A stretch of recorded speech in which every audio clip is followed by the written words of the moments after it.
The Monkey Who Shared the Sun by Tiny Tales Africa. Welcome, dear friends. This is Tiny Tales Africa, where every story brings wisdom, wonder, and a smile. Today's tale is about a mischievous monkey, a stolen piece of sunlight, and how sharing brings light to everyone. Once upon a time, deep in a bright African forest, there lived a monkey named Kofi. Kofi was clever, very clever, but he was also a little bit greedy. One morning, the sun rose extra bright and beautiful. Its golden rays touched the leaves, the rivers, and all the animals. Kofi looked up and said, "If only I could keep some of that sunlight for myself." Before anyone could blink, Kofi climbed the tallest tree, stretched out his hands, and grabbed a tiny piece of sunlight. It turned into a glowing golden ball in his palms. "Mine," he said proudly. But the moment Kofi hid the sunlight in a hollow tree, the forest began to grow dim. The birds stopped singing. The flowers drooped. The river lost its sparkle. The animals gathered, worried and confused.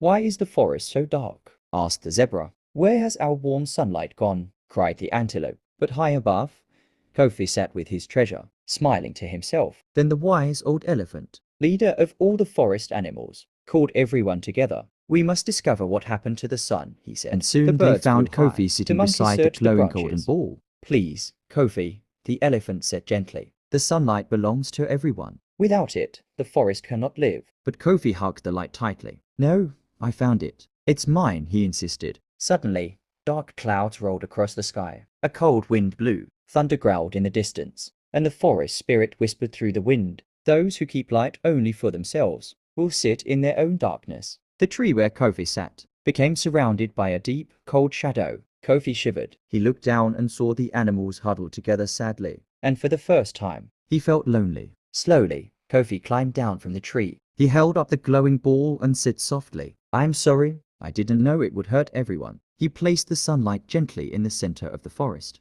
The ball rose higher and higher until it returned to the sky. Then a burst of warm light flooded the land. The river sparkled. The flowers lifted their petals, and the birds sang louder than ever. The animals cheered. "Thank you, Kofi. The sun is back." Kofi smiled shyly, and from that day on, nicer to whenever share, the sun rose, Kofi danced and clapped. Not because the light belonged to him, but because he knew it belonged to everyone. And so, dear friends, we learn that when you share your light, the whole world shines with you. This is Tiny Tales Africa, where every story brings wisdom, wonder, and a smile.